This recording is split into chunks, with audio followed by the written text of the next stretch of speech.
People who've seen nice people finally snap. What happened? This woman, Mary, I worked with was always pleasant and cheerful, said hello in the lunchroom and was generally liked. She worked in finance in special projects. She said she wanted to retire in a few years and she had been working there for 15 years. Her boss started pressuring her to complete our annual budget report faster. But this thing is huge and comprehensive and a figurative beast. Mary told the boss it would be ready in a couple of weeks, per the usual schedule. The boss said that it needed to be completed within 1 week to give to the higher ups. Mary said it wasn't possible. Boss emailed Mary CC a bunch of co-workers and the assistant managers, calling Mary out for a poor work ethic and for making the department look bad. Mary said it wasn't possible and didn't appreciate being bullied. She put in her notice to retire by the end of the week, leaving her boss high and dry.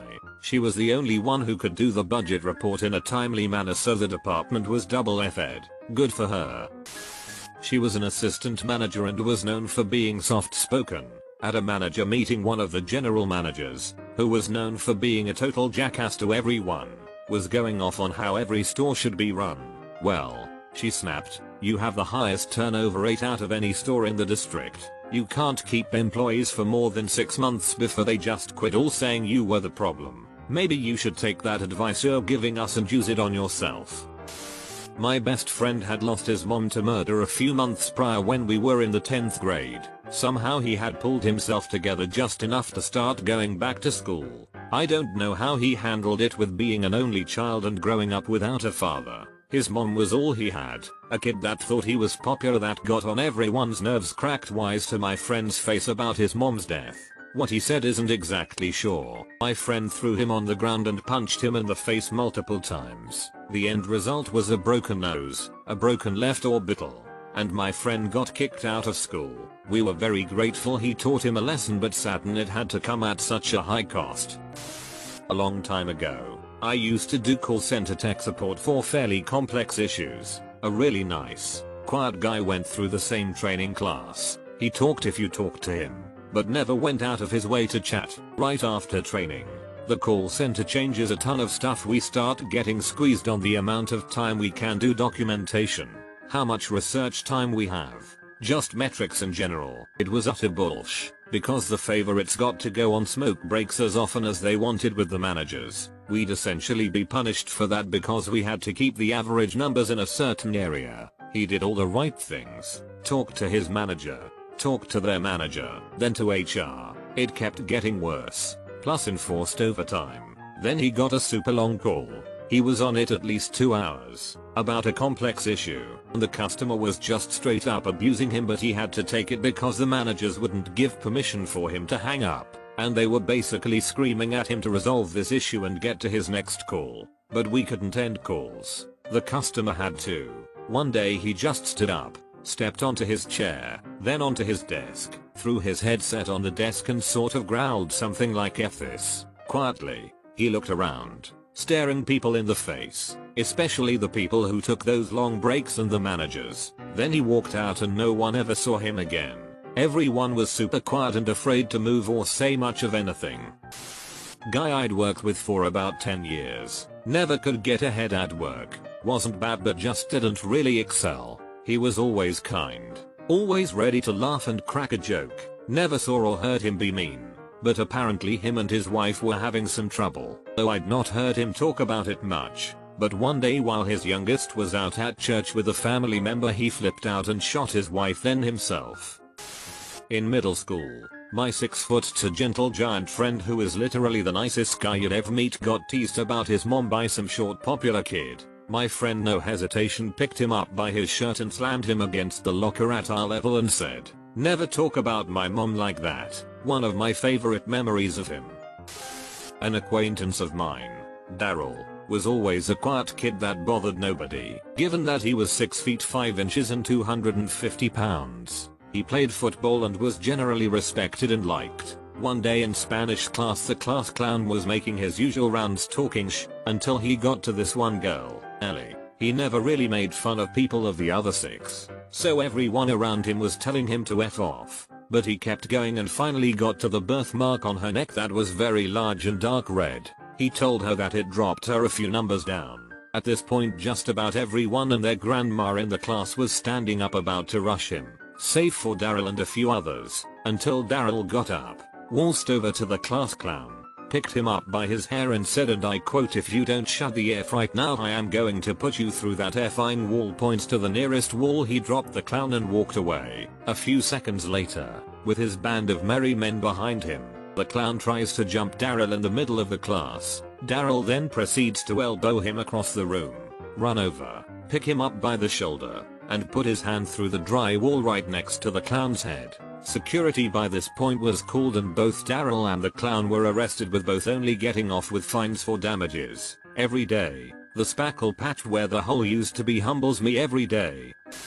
When I was in high school, my group of like 6 friends were sitting at a round table in the cafeteria for breakfast. A table over, some girls had been tossing small chunks of their food in our direction.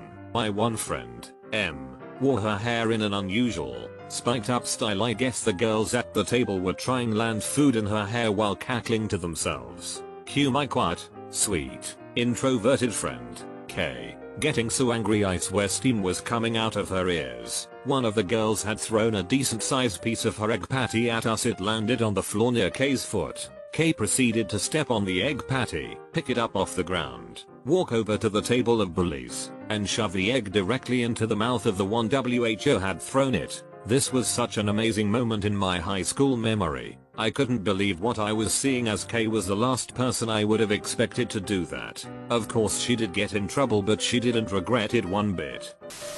Back in 5th grade, I was super lucky to have the elementary school's favorite teacher. Every single student loved her. My class was always super loud and annoying. We were working on some assignment before pay, and everyone was passing her off. She was only allowing students to go out if they finished the assignment. My slow A was unfortunately one of the last kids in the room. This one student, who was a god-awful and annoying shbag kid, was being way over the top. My teacher got up, put her hands over her ears and just started screaming, "Shut the F up. Just shut up. Shut up. Shut up." And she just stomped out of the room still screaming with her hands covering her ears. All of us just sat there in horror. Couple of kids just left to go to pay, and I sat there just trying to finish the assignment. Our principal came into the room a few minutes later just telling the rest of us to go out to pay, but she made the shbag kid stay in the room with her. He was moved into the other 5th grade teacher's room after this. She was completely normal and fine after coming back, and there was nothing else that went wrong for the rest of year. Just worked her A off and made all of us love her by her caring soul and all of that fun stuff. But that moment completely traumatized me. A lady where I used to work was subjected to constant harassment by a much older co-worker, and the company failed to do anything about it. He was showing up at her house, eventually forcing her to move house. After she moved into the new house, he bought the house next door. She arrived to work with a baseball bat and stopped at reception to ask if Tom was in. When they asked why, she calmly told them she was there to kill him. She walked upstairs to his office. Reception called ahead and had him take the fire escape, and she instead demolished his office until the police arrived. She was not charged. The company and police knew she had announced her intentions to reception as a cry for help, so she didn't actually find him, because it was clear that if she had found him she would have killed him. She took some sick leave and eventually returned to work, and the company put her on a project with this guy as her manager, because F protecting victimized women, right? Older brother's wedding. He's a very nice guy, almost too nice. He had a horrible girlfriend. He adored her though. She told him that he wasn't good enough and that she would break up with him unless he bought her this super fancy ring and married her. He did. His wedding was very stressful, and she was extra nasty. After they cut the cake, she got herself a huge slice and left him with none, telling him he should go on a diet. For context, he was underweight. He was working his way up to average. He snapped, threw a handful of cake at her pretty dress and hair, then told her to expect divorce papers to sign. He proceeded to scream, cry, and rant about how horrible she was and how she made him suicidal. He's better now. They split up and live in different continents. I had just started high school and there was a new kid. I was from a one primary one high school town, so all the kids already knew each other. He was a giant aboriginal kid who was quiet with no friends, so my friend and I befriended him. We always chatted to him and he was so lovely. Always softly spoken and generally just so nice. Like holding doors open for us and bashfully smiling when we would go out of our way to be friendly to him. Anyway, he started getting picked on by the bad boy of our grade relentlessly. One day he snapped and beat him up with a garbage can and was expelled, and I never saw him again. One of my middle school friends, whom we'll call Bob, was about a half foot shorter than everyone else. Everyone was around 5 feet. He was an interesting, in a good way, dude, interested in learning, played video games, was great to hang out with, but he looked scrawny. Didn't look like he could hurt anything if I'm being honest. For some context to the story, our gym teacher was an a-hole, gave nicknames, some good, some bad to everyone. He was always sarcastic, always berating everyone, speaking down to us instead of encouraging them. One day the gym teacher says something about Bob's mom, which Bob's mom had fibromyalgia and some other conditions making her weak and unhealthy not by choice. And something in Bob snapped. Bob completely took down this 6.5 foot monster gym teacher. Gym teacher looked like he stood no chance at that time. They were quickly pulled apart and Bob got expelled and had to move school while the gym teacher was fired for fighting a student and being an overall a-hole. There was a kid at my school in about 7th grade. His name was Frederick. He was loved by everyone, was so nice and donated to charity regularly. Everyone knew him and respected him.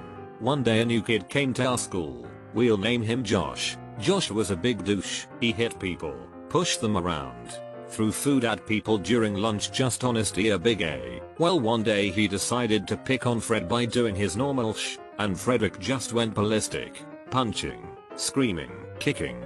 They were both suspended for 2 or 3 days. After their suspension they both came back and Josh had a black eye, bruises on his arms and left leg, and he looked awful. Josh thought everyone would start to hate Fred after what he did to him. But nope. Everyone was tired of him and picked on him for how bad he looked. Fred was just loved more for this incident, though he told me he got grounded for a week. Freshman and sophomore year the same kid gave me shit at the bus stop and the whole walk home. Every single day, non-stop harassment. Just kept needling me constantly. So many people asked me why I took it, but I was just really shy and passive at that age. I stayed quiet and didn't react. One day the kid tried to push me into some bushes thinking it'd be funny. He'd never gotten physical before. I grabbed his wrist and put him on his A. He went down on his back and when he tried to get up I put the past 2 years into a single punch that put him right back down. Next day in school kid had the darkest black eye I'd ever seen. He wasn't at the stop for the next few days and when he started taking it again he never said another word. I shocked a bunch of people.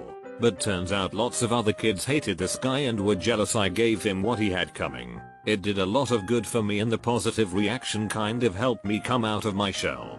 10/10 would punch again. I mentioned this in another thread. Samoan friend. Happiest, most friendly guy you ever want to meet. Some guy said something about his sister and of course it made him mad. My friend went after him and caught him. Punched about 3 times and we realized he was going to kill him. It took 3 of us normal sized guys to hold his arm back from hitting the guy one more time. We told the other to run. Like run fine now. He did. Our friend was mad at us for a while for stopping him, then he went home. The next day it was as if nothing happened. He just went back to being a super nice guy. My friend did everything for what had been her childhood best friend. Dedicated her entire future to being with her and helping her stay on track. But that friend was incredibly toxic. Constantly complaining about what were indeed shitty circumstances, but to the point of excess and exaggeration that she became self-consumed. Constantly complained about how unfair everyone was and how insecure she was. One day that toxic friend decided to cut everyone off to hang out with more popular kids, who were in reality just the weird, incel type of gamer boys. But since she was one of those not like other girls she didn't see this. My friend, as gentle and quiet and wonderful as she is, finally snapped. When my friend inevitably came crawling back she didn't respond, and instead joked and talked her to me. It was the first time I had seen her genuinely upset and display anything besides a calm humor.